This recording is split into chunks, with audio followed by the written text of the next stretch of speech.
Connection में आज हमारे साथ जुड़ रहा है केपीआई ग्रीन का मैनेजमेंट। केपी ग्रुप की ये कंपनी सोलर और हाइब्रिड पावर एनर्जी जनरेशन के काम से जुड़ी हुई है। कंपनी ने हाल ही में सोलर प्रोजेक्ट लगाने के लिए आइनॉक्स सोलर से करार किया है और इससे कंपनी को आखिर कितना बूस्ट मिलेगा, आगे की योजनाएं क्या है, ऑर्डर यहाँ पर जो आ रहे हैं उनकी क्या स्थिति है, और इन तमाम बातों पर के लिए हमारे साथ केपी ग्रुप के फाउंडर और डॉक्टर फारूक जी पटेल जुड़ गए हैं। आपका स्वागत है हमारी इस बेहद खास पेशकश में। और चलिए यहाँ पर प्रोजेक्ट्स के बारे में ही बात करना चाहेंगे। सबसे पहले जो पाइपलाइन में है ऑलरेडी और पार्टनरशिप जो आइनॉक्स सोलर के साथ, उसकी भी आगे की सदस्य बताइएगा।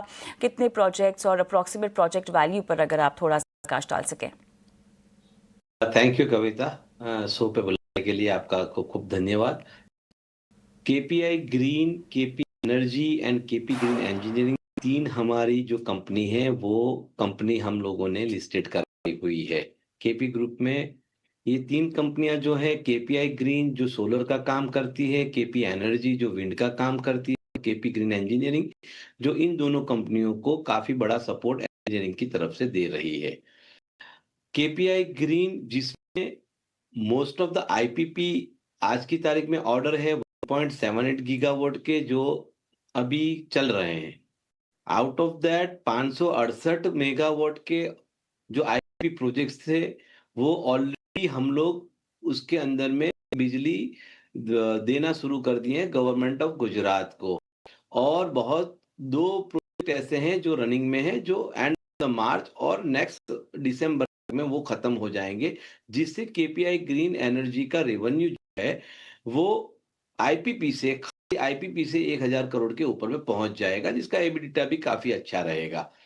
और केपीआई ग्रीन ने इस हाफ क्वार्टरली 1255 करोड़ का टॉप लाइन किया है। बॉटम लाइन भी बहुत ही बेहतरीन है, जो लास्ट ईयर के कंपेयर में 50 to 60% अप जा रहा है। और ये ट्रेजेक्टरी जो है वो 2030 तक में रहने वाली है। इसके अंदर में सीपीपी के भी ऑर्डर्स करीब करीब 4 गीगावाट के करीब के हैं।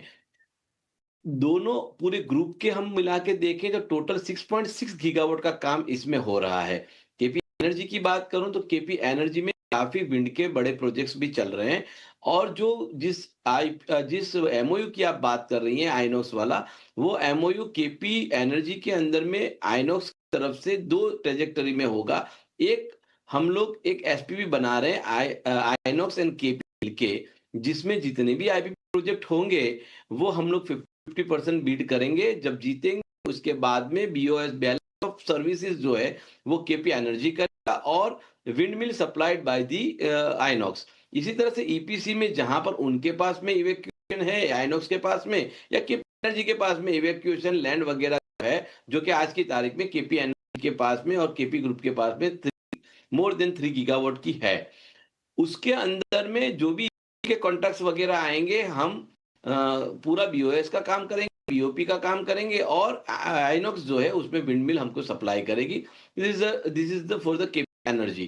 केपीआई के अंदर में सेम इन सोलर पैनल वगैरह जो है वो आइनॉक्स की तरफ से आएगी और बाकी का सारा काम केपीआई ग्रीन करेगी। इसी तरह से केपी ग्रीन इंजीनियरिंग के अंदर में आइनॉक्स की तरफ से हमको डिजाइन मिलेगी टावर की। जो टावर हमारी मातर के जो नया हमारा जो फैक्ट्री है, जो टन का जी। कैपेसिटी है, उसके अंदर में हम लोग ये कोशिश करेंगे कि ये बिल्कुल टावर बनाए। तो ऑल बिल्कुल। टुगेदर देखने जाए तो जी केपी तीन कंपनियां जी। कविता बहुत ही अच्छी तरह से ग्रोथ प्रोजेक्टरी में चल रही है, 10 गीगावाट की एब्सोल्युटली। तरफ आगे बढ़ रहे जी। हैं। जो नेशनल गोल है नरेंद्र मोदी साहब का, उस नेशनल गोल को 2030 तक में मैच करने की कोशिश कर रहे हैं। काफी अलाइन लग रहे हैं, लेकिन लोकेशंस हम जानना चाहेंगे। अब यहाँ पर आपने कौन सी लोकेशंस आइडेंटिफाई की हैं 2 गीगावाट सोलर प्रोजेक्ट्स के लिए? स्टेटस क्या है लैंड सिक्योरिटी को लेकर और ग्रिड कनेक्टिविटी अप्रूवल्स को लेकर, अगर इसके बारे में बता पाए कोई अपडेट। हमारे पास में गुजरात के अंदर में एक लोकेशन है जहां काफी बड़ा हमारा इवैक्यूएशन है। इसी तरह से हमारे पास राजस्थान है, कर्नाटक है। ये जगहों के ऊपर में हम अपना लोकेशन सेट है। In in India, out of India भी हम लोग के टाइप हुए हैं, कुछ यूएई से हुए हैं, कुछ शारजा से हुए हैं और एक और भी बड़ा काम होने जा रहा है। So we are very much confident कि हमारे जितने भी एमओयू एग्जीक्यूशन का 3 साल का हम लोगों ने टाइम लिया है, 3 साल के अंदर में ये सारे के सारे जो हम लोगों ने एमओयू किए हैं वो हम लोग एग्जीक्यूट कर देंगे कविता जी।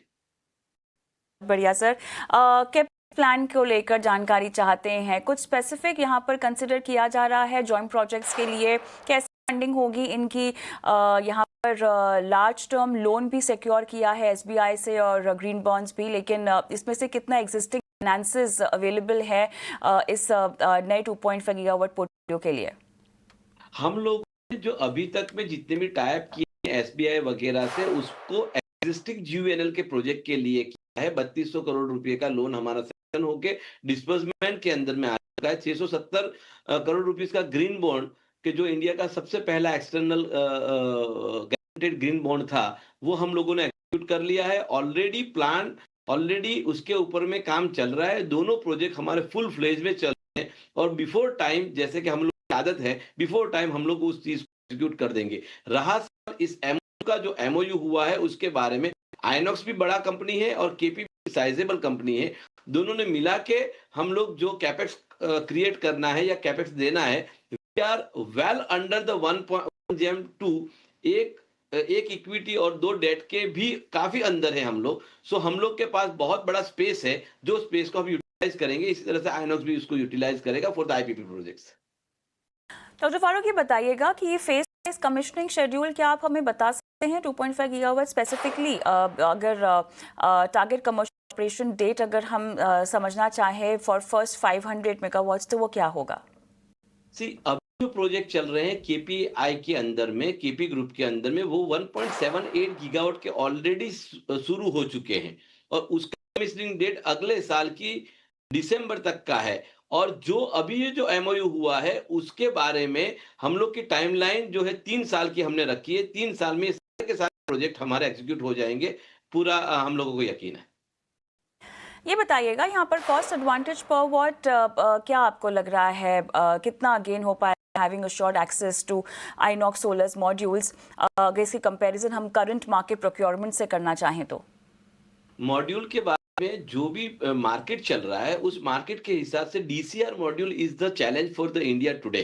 आज की तारीख में डीसीआर मॉड्यूल, और जो 2026 से गवर्नमेंट ऑफ इंडिया ने उसको रूल्स लग दिए हैं कि आप अगले साल से जो भी प्रोजेक्ट करोगे उसमें डीसीआर मॉड्यूल ही जाएंगे। सो हमारी डिमांड ज्यादा है और डीसीआर मॉड्यूल के अंदर में बहुत कम लोग आज की तारीख में डिमांड के सामने सप्लाई है।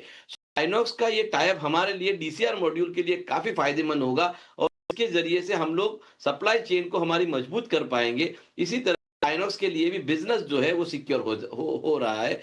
ऑफकोर्स द सप्लाई एंड जो डिमांड है, वो दो के बीच का जो gap है, वो ही तय करता है रेट को। वही sir, expected blended tariff realization अगर हम समझना चाहें अक्रॉस पोर्टफोलियो, तो वो क्या होगा फिर?